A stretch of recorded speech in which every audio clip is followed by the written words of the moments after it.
Hello, and welcome to the Saturday, March 16th meeting of TV Toastmasters.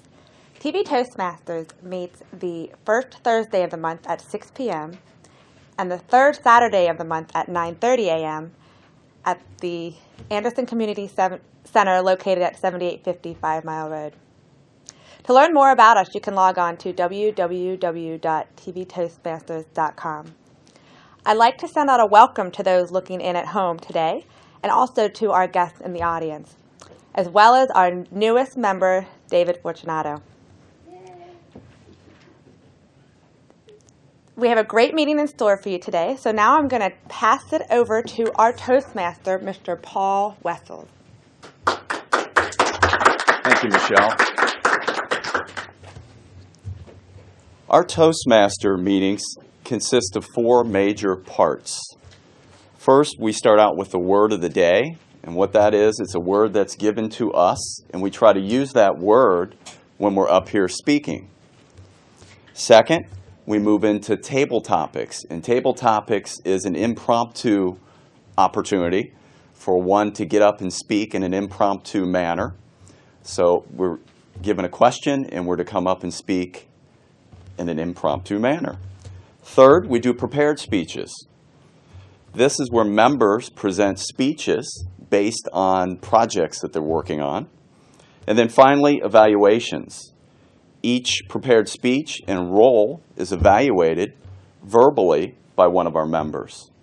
So let's go ahead and move on to the first section of the meeting, the word of the day. This person will give us the word of the day. Please help me in welcoming Shankar Raswa. Shankar.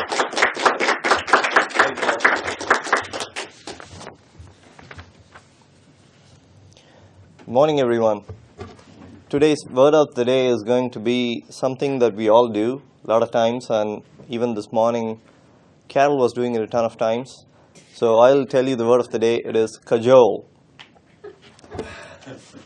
So the meaning is to persuade with flattery or gentle urging, especially in the face of reluctance. For example, had to cajole them into going. Another example would be cajole money from his parents. So the word of the day is cajole, and I leave it on here. You can use it as many times you want today. Let's see. Thank you. Thank you, Shankar. Yeah, I had to cajole myself into getting up this morning, so that it's always easy when you first come up here. You can use that word in the first sentence. So,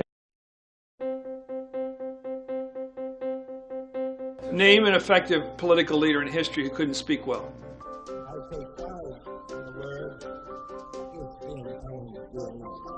There aren't any.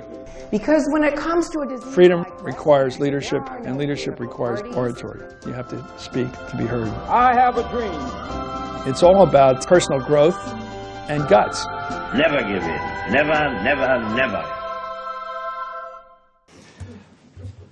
we'll now move on to table topics, and this person is very well qualified to lead us in our table topics today. Please help me in welcoming Diego Martinez. Diego. Thank you. Thank you, Paul. Thank you very much. Good morning, everyone. Thank you for giving me the opportunity to present the table topics. I came up with 2 questions today, and I would like to express some of the interest.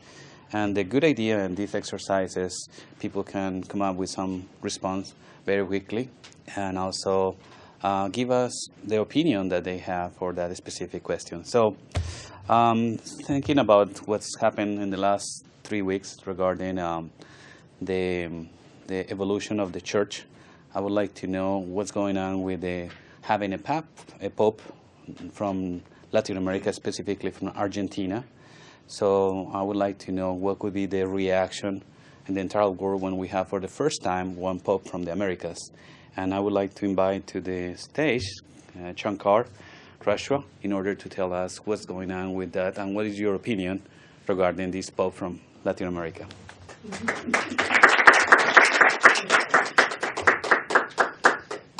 Thank you, Diego. Thank you, Shankar. I like the question, and I'm the best person to talk about it. I really have no clue what was going on with the Roman Catholic Church there until this news broke out that the Pope resigned, after 600 years? A Pope resigned and they found a new Pope. The way I see this is, and this could be interesting, Argentina is one of the developing countries now, so it will be really very good to have someone from Latin America who has never been a pope before. So I think it also helps in the spread of religion there, and also it kind of helps in gaining more attention for that part of the world. So South America gets more attention, people get to talk about more South America, and things get popular there, good for the economy overall. So that's how I see it. I really don't know much about the religion, but I think it's good for Argentina. Thank you, Shankar. I appreciate it.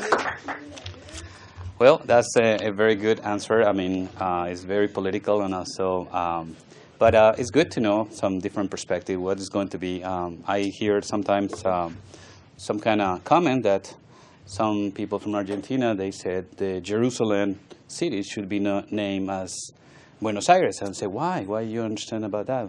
I said, well, because it would be better just to change the name from Jerusalem to Buenos Aires. So it's one of the things that if people from Argentina come to the stage, they're going to have their thoughts about it. Well, the second topic that I would like to introduce is something related with, we're very fortunate that America is one of the power countries in the world.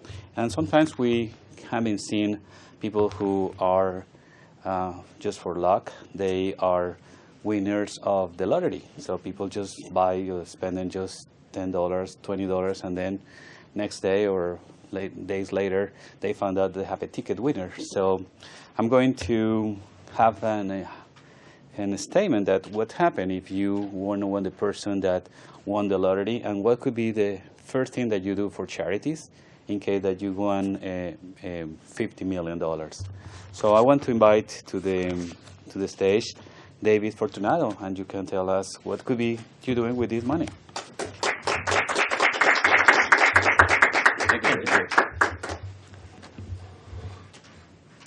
Lord, I wish I had the Pope question. But definitely, there are some organizations that I have become familiar with over the past few years. One is End the Hunger Now. It is a Washington, D.C. organization, and what they did against all advice is they publicly made it their purpose to end childhood hunger by 2015.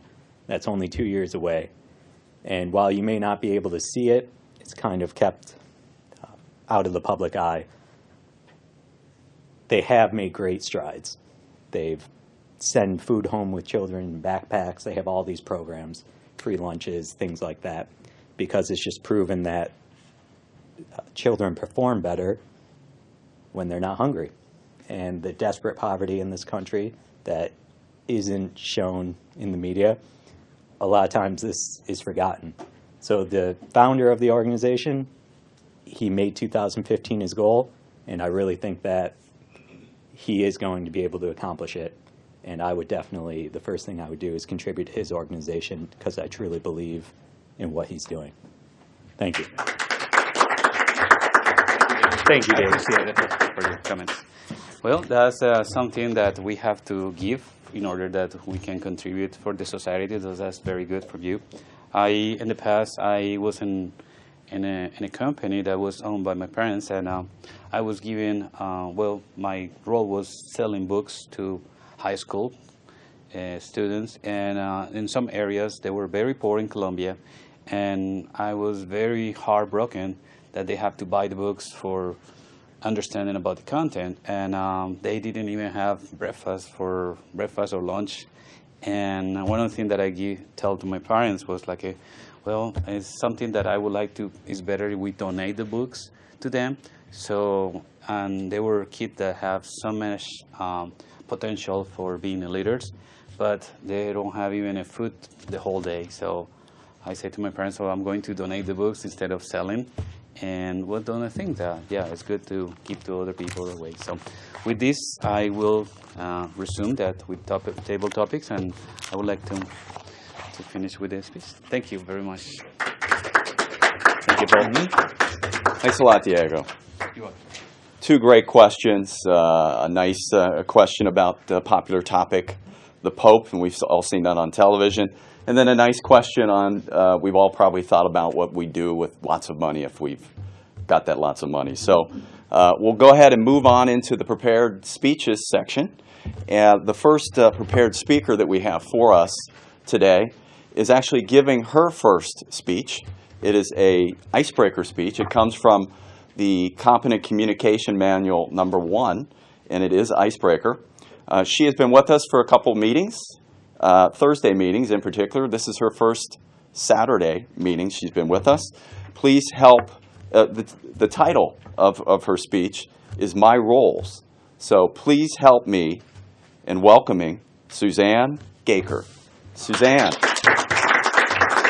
Thank you, Paul. Good morning, everyone. It's a real pleasure to be here delivering my first real speech to the Toastmasters Club since joining last month. I live with a wonderful husband, not too far from here. In fact, I have to share this story. Last night, I think he saved my life. We were eating dinner. I was chewing, and he made a joke, and I laughed and swallowed and didn't swallow all the way. And he did the Heimlich maneuver on me last night because I, in fact, couldn't breathe. So I told him last night, you saved my life. It's kind of I didn't have time to write a whole speech about that, but I thought I'd share that with you. We also live with two very spoiled little dogs. One of them is a bit psychotic, but she's very cute. We have a son who lives in Colorado with his wife of 4 years. He went to school there and loved it and decided to stay, so we have the opportunity to visit Colorado, Denver particularly, every now and then. Some would say that being the oldest of 8 children in a house with 4 bedrooms and 1 bathroom is challenging, and I'm here to tell you that it was. My mother, God love her, was pregnant from about 1952 until 1961. And so not only were we many, but we were all about the same age within that time frame. That is except for Jason, who was number 8. Number 8 was born 10 years after number 7 and 18 years after me, number 1. And he was the favorite in the family and a loving young brother. But in total, we had 8 children growing up. My parents, we thought they had figured out what caused that child thing, but we discovered that they might have forgotten after a period of time. With 6 brothers and only 1 sister, you can imagine we had a very active household. I played the role of mommy's little helper quite a bit. I cleaned and I cooked and I diapered and I bathed, all before the age of 5. And I also, one of the things I loved to do was to teach school to my siblings in the summertime. I cajoled them into sitting in front of me and reading or playing or taking quizzes that I developed, and it was quite a lot of fun, or at least I thought so. But I think that developed my love for education because when I went to college at Ohio State at age 18, go Bucks, I majored in education. When I graduated from college, I taught school in the Columbus City Schools for 4 years, and I enjoyed that role, but I discovered that that was not my true career path. While I was in college, when I was in high school, I began working at Kroger as a general part-time job. When I was in college, I resumed working at Kroger. All of you may know Kroger, the food store, and I was just a cashier at the time. But when I got a job teaching school at the end of college, I went in and gave my 2-week notice, and they said, no, you can't quit. We have to train somebody to replace you. Can you stay on a few more weeks? I agreed. That turned into 4 years of working 2 jobs. I taught school full-time during the school year and worked at Kroger on the weekends, and I worked at Kroger full-time in the summertime. After 4 years, I knew that I needed to make a career decision. And I chose Kroger because I loved what I did, and I loved the opportunities that were provided to me going forward. My career with Kroger was very rewarding. I had many different opportunities, many different roles. I lived in several different cities around the country. I worked in merchandising, operations, human resources, and each one of those jobs had a different expectation regarding my responsibilities, et cetera. But the one common thread that ran through all of those jobs was that of a teacher, because I believe that managers and leaders have a job of communicating, guiding, and teaching those that work with them. That's frankly the role that I enjoyed throughout my career with Kroger, is that of a teacher. My final role with Kroger was Director of Learning for 320,000 employees around the company. It was a big class. The role I played as a child, as a teacher, in the summertime with my siblings, my formal education, my various career roles with Kroger all prepared me for each role that was to come. Each step in my career ladder led me to the next step. Some of those steps were steep, some of them were easy, some of them were fun, some of them were challenging. But I think each step prepared me for the job and the role that was to come next. I was able to opt for an early retirement in 2009, and since then, I've enjoyed beginning a new journey to explore entirely new roles. I wonder how many different experiences I'll have going forward. Thank you.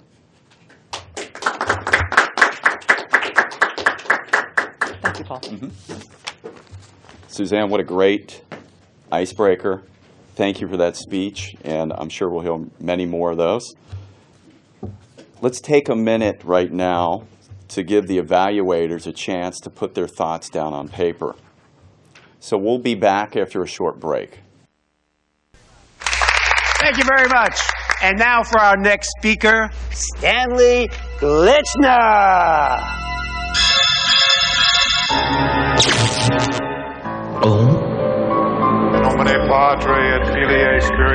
Speaking in public doesn't have to be a death sentence. At Toastmasters, we can help you overcome your fears.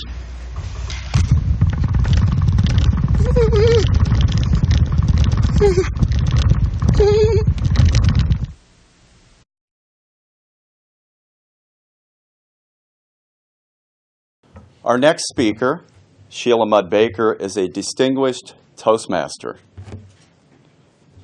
She is a member of several clubs, I think 3 or 4 right now, and she says she wants to be more organized in her everyday life. Sheila will be doing a speech from the Competent Communication Manual number 2.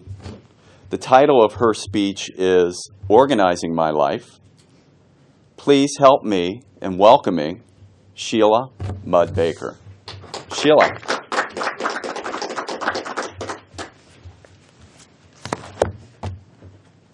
I'm not organized. I'd like to think I'm organized, but I suffer from attention deficit disorder. I'm a little dyslexic. I have all the common woes of the 21st century American, and I often get off track. This morning, I was looking at something in Carol Cormeling's hand. Carol Cormeling is a member here who is Miss Organization herself. Every speech in her manual has a tab with a number, and she's keeping complete record of her Toastmaster duties. I can't find my Toastmaster book. So this is a problem. Being organized. Of course, I use an organizer of sorts, but not the kind that everybody uses in business. I don't use one of those lovely Franklin organizers. I don't use my computer. I don't use my phone. I write it down. And then, unfortunately, I forget to look at it, which is a problem.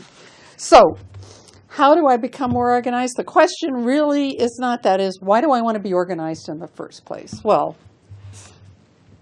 because I'm always behind, because I don't want people to yell at me, because I promise more than I can deliver sometimes. Actually, I don't promise more than I can deliver. I just am exhausted trying to deliver it because I try to do too much at once, and I'm often finding myself double booked. Like most Americans, I am just running as fast as I can. Fortunately, I'm way too old to be hauling toddlers to preschool or elementary children to school. Those days are gone. So those days are gone. So all those organization skills that I developed during that period, they fell away. Especially when I retired a few years ago, I discovered that my absolute organization completely disappeared. I think it disappeared the day I retired. It just like fell away. I didn't write anything down. I didn't do anything. So organizing my life is my new mantra. I will be organized. I will be organized. I will be organized. Why? I'm in 3 Toastmasters clubs, as was pointed out. I am also coaching another club, and I teach speechcraft on a regular basis. That's a community Toastmasters class. But that's only a little tiny part of my life. In addition to that, too much is never enough, by the way. That's my problem. That's one of the problems. Too much is never enough. I'm also an actor, so I'm doing plays at night, and an actor in films, and I'm working on producing films, and I'm a volunteer for some nonprofit organizations. What does that mean? It means my house is a mess. The laundry's not done. The bills, it's always like a major event to get the bills paid on time because I forget that they even need to be paid. Exercise has fallen away, and I've decided that I need to start exercising because someone sent me a Facebook message saying I should have my body beach-worthy. It's never been beach-worthy before, but I'll organize myself to be beach-worthy this year. So here I am at this point in my life trying to organize just to stay on track to get things done that need to be done. And I think that I'm going to have to become a follower of Carol Cormelick, because Carol Cormelick not only organizes all of her Toastmasters books, she organizes her house, she teaches organization. I wish Carol would organize my closets. That would be lovely. She knows how to organize her papers. And I find that I am at the point where I'm going to have to just pay Carol to come into my house to organize my life, or to get somebody else to be my assistant, to be my cleaner, etc. So I'm thinking about getting married to a compulsive person who wants to clean and scrub and organize. So if there's anybody out there that might be interested, I'm available. But only if you're obsessive compulsive, and only if you can pay your own way, and only if you call me Your Majesty. It all works. So I'm organized for the search. What about you, Mr. Toastmaster? Thank you, Sheila. I think we all need to be a little more organized and a little more beach-worthy, I think. Here. So let's go ahead and give 1 minute to the evaluators so they can put their thoughts down on paper, and we will return in just a bit. I'd like to begin tonight with a little joke. This guy, he's a farmer, and he says, "Hey, hello, sorry."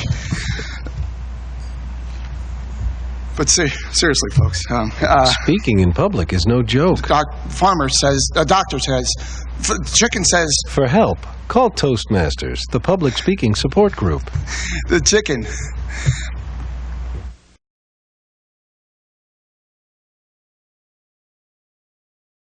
The next portion of the meeting is going to be new member induction. The person I'm going to bring up here is a charter member of TV Toastmasters. He's also the current VP of membership.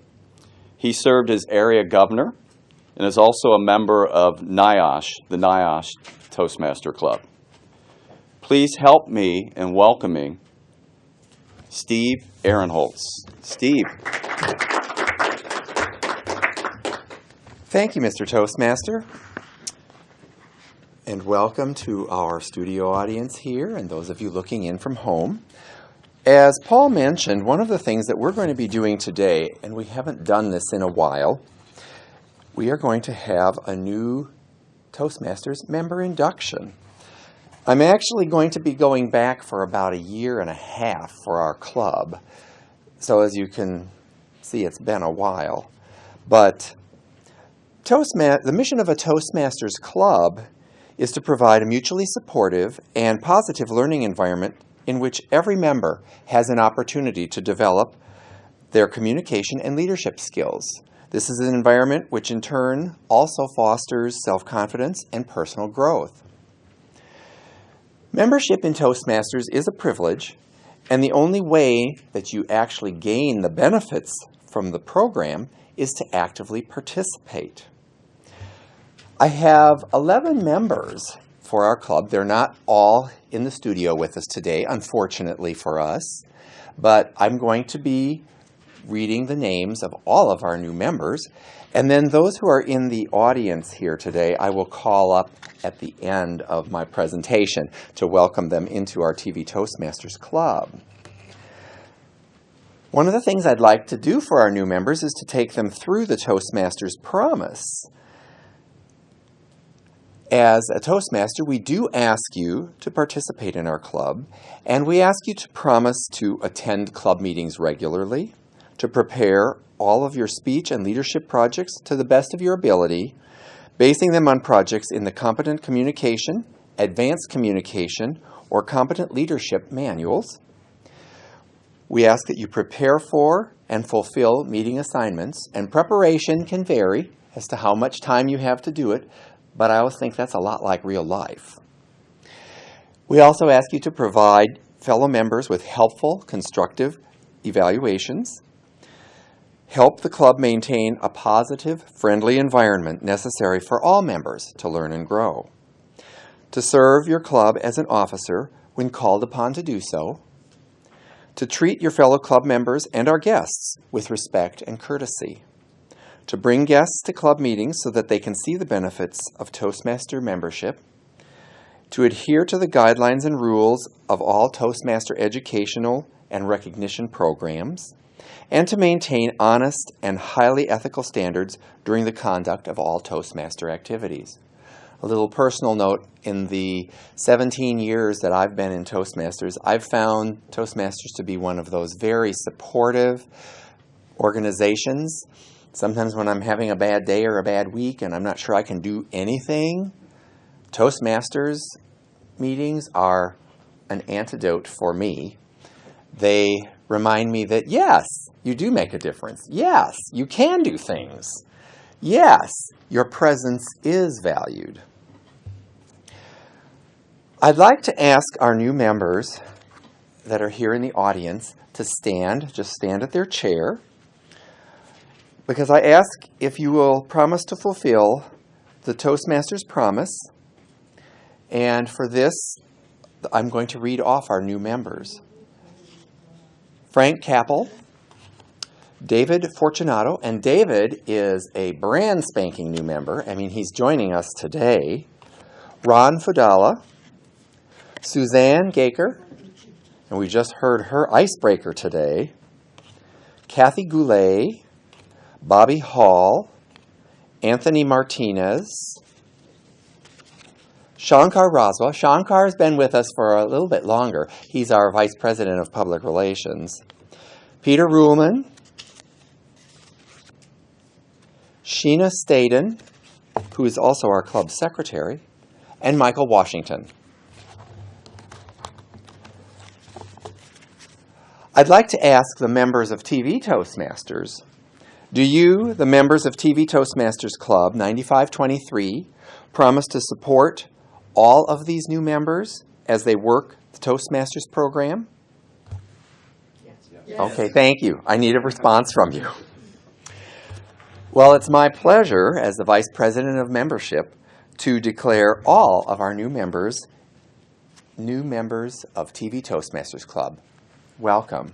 And what I'd like to do is call each of them up here individually just to shake their hand and welcome them into TV Toastmasters. I just have to sort out my cards here, since now I have them in reverse order.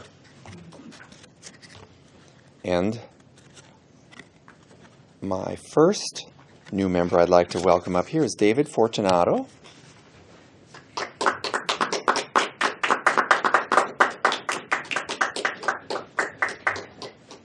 Welcome, David, to TV Toastmasters. We're thrilled to have you here. Thanks. Our next new member is Susan Gaker. Welcome, Susan. Thank you very much. I really appreciated your icebreaker today, and I'm looking forward to hearing your next presentation. My goodness, thank you. Shankar Raswa. Welcome again. Well, thank you. And Michael Washington. Welcome, Michael. Thanks a lot. Good to have you back with us. I'm going to turn it back to our Toastmaster. And I don't even have to cajole him to get him up here. Thank you, Steve. Congratulations to all the new members. All the education in the world won't help you get ahead in life if you can't express your ideas effectively. Every day, competition for advancement gets tougher and tougher. You need an edge. A Toastmasters club can give you that edge. A low-cost learning experience for men and women. Toastmasters gives you the confidence to express your ideas to anyone.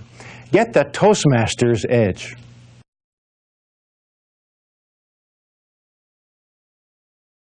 We'll now bring up our general evaluator for the meeting. The general evaluator introduces the evaluation team, also asks for reports, and the general evaluator will also give a general impression and evaluation of the meeting. So let me introduce this person who joined back in 1996. She is a distinguished Toastmaster. Please help me in welcoming Carol Kormalik. Carol. Thank you, Mr. Toastmaster. And I didn't have to cajole you to take on your jobs. You did that yourself. Actually, I joined Toastmasters in 1996, but this club we began organizing in 2001 and chartered in 2003. My job as the evaluator is to evaluate everything that goes on at the meeting and to introduce my evaluation team. My evaluation team consists of the evaluators for each person, the grammarian reporting on the ahs and ums, and the timer report. I will start off with our first evaluator. Michelle Lewis happens to be a competent communicator and is our president, and she will be evaluating Suzanne's speech, icebreaker. Let's welcome Michelle Lewis. Thank you, Madam General Evaluator. To our guests in the audience, to our fellow Toastmasters, and specifically Suzanne. What a wonderful icebreaker. I usually come up and prepare to say, oh, you just gave the hardest speech you'll ever give, but it was pretty obvious that Suzanne's very comfortable speaking in front of a crowd, which I think shows your love of education and the fact that you probably have been in front of people for many, many years.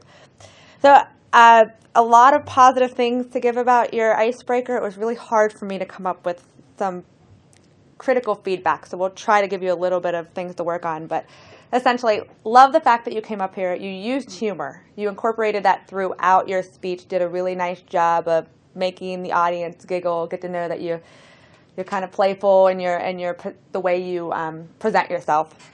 And you included a quick story about your husband about an incident last night. So I would have never thought to do that, but you came up and so you shared something with us that was a little interesting. You almost choked last night, so it's kind of scary, but you used it in a playful manner.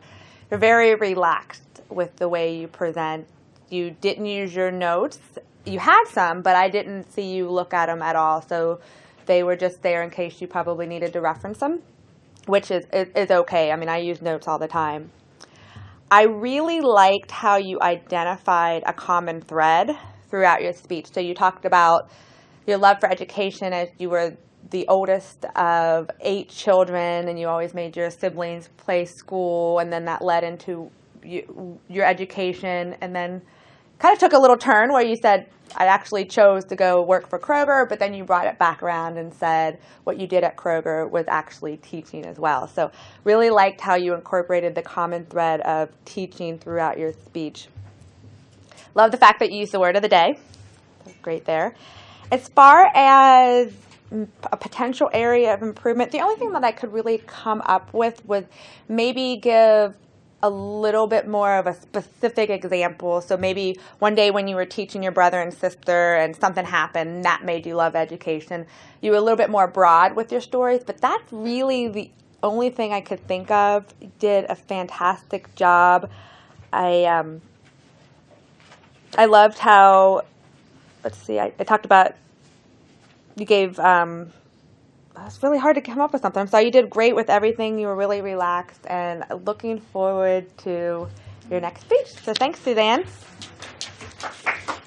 Thank you, Michelle, for that wonderful evaluation. And thank you, Suzanne, for your speech. Our next evaluator will be Sheila Mudd Baker, and Michael Washington will be the evaluator for Sheila Mudd Baker. And Michael is a distinguished Toastmaster. He's gone all the way to the top of the educational system. And let us welcome, he's a fairly new member of our club, although he was a charter member too, I think, Michael Washington. Thank you, Carol. And let us thank Sheila Mudd Baker. One more round of applause for her. Her speech involved organization. And the key thing she had to do was have a beginning, a body, and a conclusion. And she started out with a concern. Her main concern was being retired. And it appears as though she don't have the demands as some of us do as far as working, getting up, going to a job to clock in on the computer or hit a punch clock, to show up and have the demands to perform tasks to earn a paycheck. So being retired has been a shock to her from what I noticed in her speech. And I want to start out with a tip. In the very beginning, she touched on the health factors that she have, but she didn't get into something as far as all the stress has taken a toll on me. Stress has caused some of the conditions that I have. So that's one tip I would share with her, to kind of share with us or let us know how has being organized affected her health.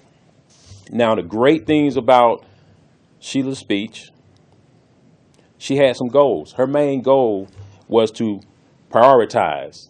And some of the things she added to help her prioritize was the visual aid. She showed us a manual. So that was a good start. And then she brought someone out of the audience. She called out Carol Cormley. Carol, she's the ideal model of what she wants to do to organize her day. So she mentioned Carol not only as a model, but she knows her and she's a friend. Plus, other than the manual to help her organize her day, in addition to Carol Cormley as support, as a model, I think in conclusion with her highlighting a little humor, she mentioned inviting someone to help her at her home. So that was kind of unique. Maybe she can go on Facebook, something like that. But overall, she had a goal. She wants to organize her life better. She had solutions. She mentioned a friend. She mentioned someone that we all know. And then she showed us a visual aid. So I think it was clear she had a beginning. She had a body, which described some of the things that was going on in her life. And then she concluded with some of the things that would help her organize her life. But overall, she's been in Toastmasters for a while. She's a seasoned veteran, and we look forward to seeing her next speech. Thank you very much, Michael. Glad to have you back. Thank you for coming back. Our next report will be from the grammarian. He will be telling us the uses of grammar and counting the alls, sos, and other killer filler words. Let us welcome Shankar Rasva. Thank you, Gary. Oh, cold hand. Hello again. Today we saw two new speakers, David and Suzanne, and I just couldn't believe sitting there watching those two people speak that it was one of their first speeches. They were just terrific. David had no ums and ahs, and Suzanne hardly had any. So, great job there. And also, we saw some of the seasoned speakers today. A total count of ums and ahs is not more than 10 for the whole day, and that's a terrific thing. And I think the most ums and ahs were from me during my speech. I caught myself with ums and ahs.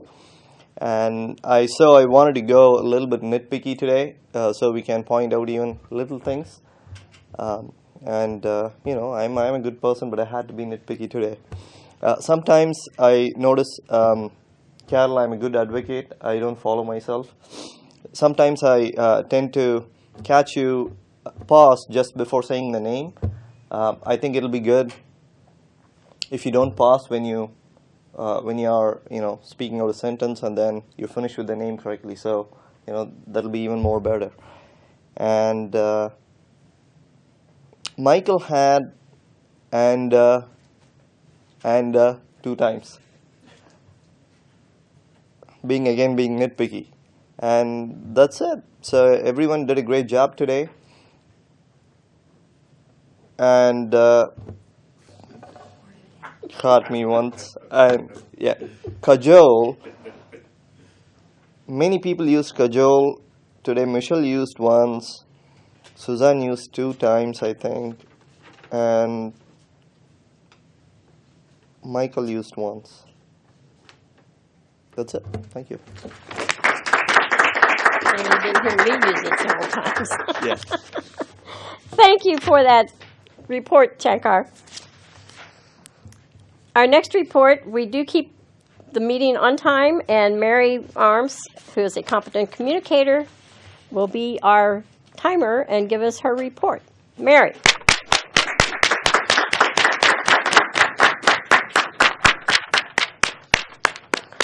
And we give her the courage to get up here. No, just giving the body a chance to get up here. Now, everyone, you did a great job. Really good job. Now, I have my paper is really messed up today. On the table topics, Shankar, you were 1 minute. David, 1 minute and 18 seconds, which are really great. Okay, in the speeches,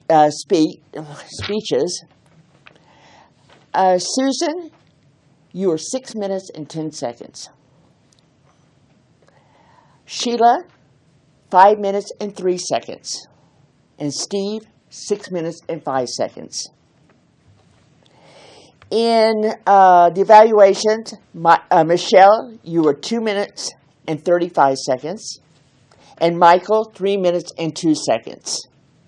Shankar, on your grammarian, you were 1 minute and 50 seconds, and your word power was 37 seconds. And Carol, approximately 45 seconds. And that is it. And thank you so much. Thank you for listening and giving us a good timers report there. One of my roles as a general evaluator, you have before, during, and after the meeting.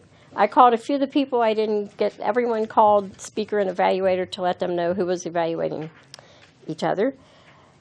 I did notice some things. The general evaluator, this was a fun meeting for me. I enjoyed being here, especially because that's my business that I used to be in. I don't charge anymore, but I would come for free to help you do that with your closet.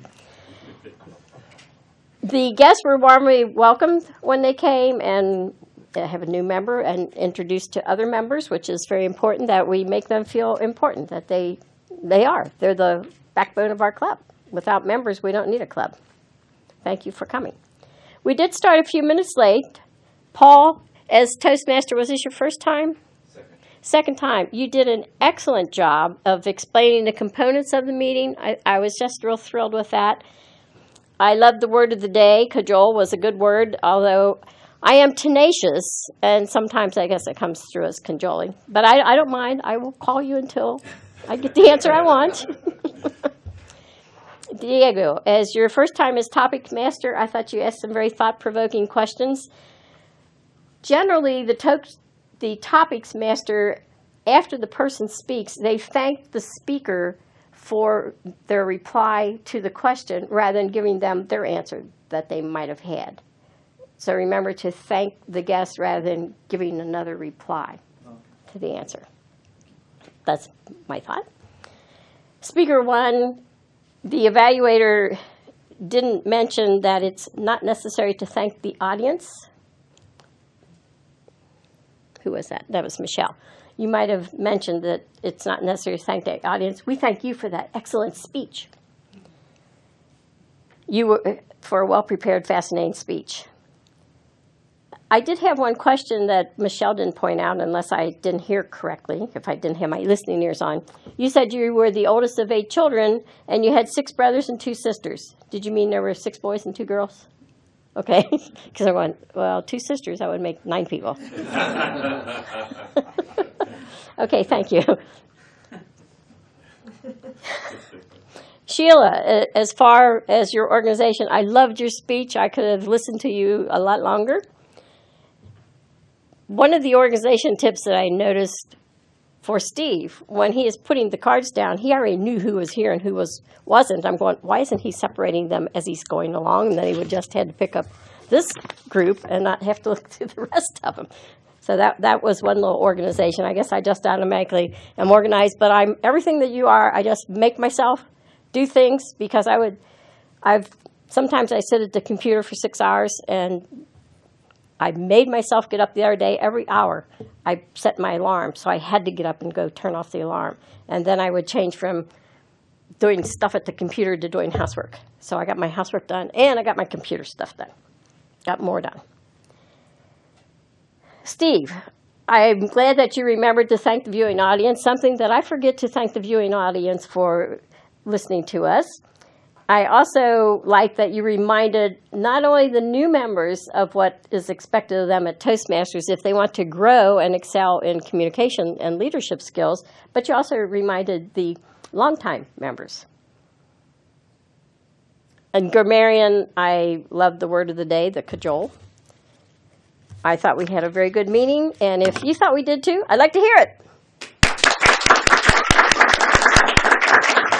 I will return control of the meeting to our fantastic Toastmaster here, Paul. Thank you, Carol. Before I bring our president up here to add some comments and close the meeting, I just want to say to the new members, you both look very natural up here. So sometimes when you're doing your icebreaker or new to this whole thing, I can tell you've both done this before, and we're going to look forward to many more speeches from both of you. So thank you. So at this point, I'd like to introduce our president, Michelle Lewis. Michelle. Thank you, Mr. Toastmaster. What a wonderful meeting today. It was great to hear some of our newest members speaking. And I have 2 announcements that I want to make before we close the meeting. On April 13th, TV Toastmasters will be hosting an effective listening workshop. So not necessarily focusing on the speaking part of it, but the listening part, which is just as important. That will take place at 9:30 a.m. at the Anderson Community Center. That'll go till 12:30 p.m. There's a $10 fee that will cover the charge of the booklet, the materials for the class. So we're really excited about that. If you're interested, talk to Carol, or you can log on to www.tvtoastmasters.com and find out more details. I also wanted to mention that the District 40 Spring Conference is coming up in a couple of weeks, and that'll be April 19th, 20th, and 21st, located at the Blackwell Center at the Ohio State University campus. So if you're interested, talk to Carol. It's a common theme here, talk to Carol. So I wanted to say, again, thank you for everyone showing up today. Appreciate Rick filling in on camera, and hope that those looking in, we can cajole you to come and check us out. Again, we meet the first Thursday of the month at 6 p.m., the third Saturday of the month at 9 a.m. I apologize, I misspoke earlier. I said 9:30, but we encourage you to get here at 9 at 7855 Mile Road in the Anderson Community Center. Look forward to seeing you. This concludes the Saturday, March 16th meeting of TV Toastmasters.